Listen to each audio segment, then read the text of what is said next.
അതുകൊണ്ടേ അവരിൽ നിന്ന് അവൾക്ക് കിട്ടുന്ന സ്നേഹവും സപ്പോർട്ടും കുറച്ചു കൊണ്ടുവരണം.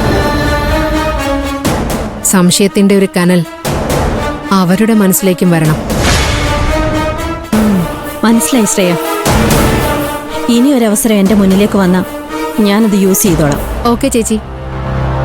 ആ രമേശ് ചേട്ടനില്ലേ അവിടെ? ഉണ്ട്, മേലെഴുതാൻ പോയതാ. രമേശ് ചേട്ടനോട് എന്റെ അന്വേഷണം പറയണം. മെമ്പർ ആവാൻ പോവല്ലേ? പറയാൻ ശ്രേയ. ശരി ചേച്ചി. പറഞ്ഞതൊക്കെ ഓർമ്മയുണ്ടല്ലോ? ഉണ്ട് ശ്രേയ. എന്നാ ഞാൻ പിന്നെ വിളിക്കാം. ഓക്കെ ശ്രേയ.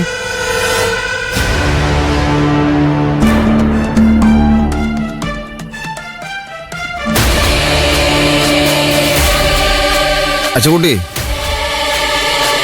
നാളെ മുതൽ ഫീൽഡ് വർക്ക് തുടങ്ങണം. അണികളുടെ എല്ലാം കൂടെ നിന്നാലേ അവന്മാർ പണിയെടുക്കും. ഓരോ വോട്ടർമാരുടെയും ചെവിയിൽ രമേശ് പായിപ്പാടിന്റെ കഴിവും പ്രവർത്തന പാഠവും ഒക്കെ എത്തിക്കാൻ അണികൾക്ക് മാത്രമേ പറ്റൂ.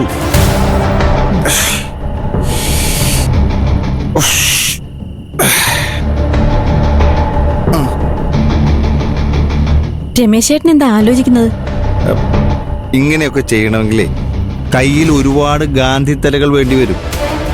അവന്മാരുടെ വയറ് നിറയ്ക്കാൻ ബിരിയാണിയും പൊറോട്ടയും ചിക്കനും എന്നു വേണ്ട, അവന്മാർ പറയുന്ന എന്തും വാങ്ങിക്കൊടുക്കണം.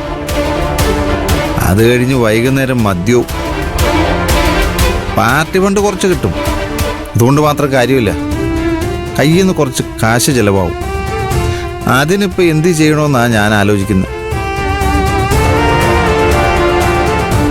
അമ്മാവനോട് ചോദിച്ചാൽ ചൂരിലെടുക്കും.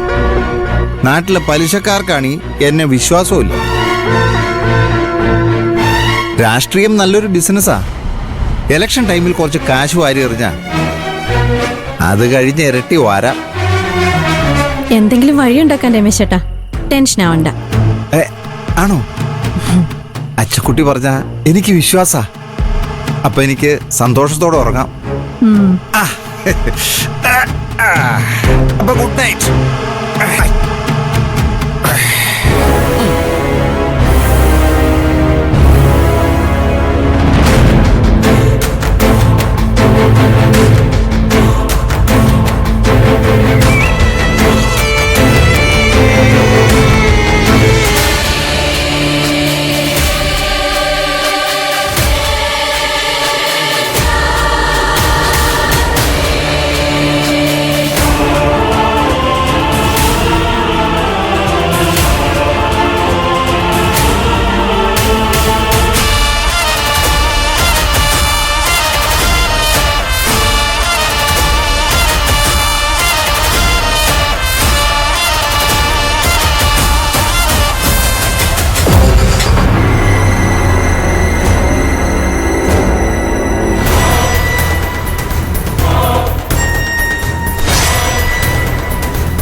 അശോ ചേച്ചിയുടെ മാലയല്ലേ?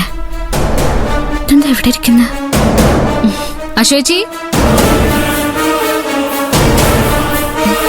അശോ ചേച്ചി, ചേച്ചി,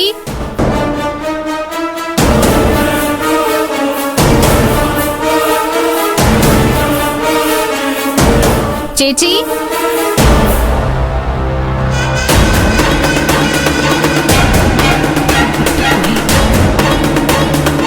ചേച്ചി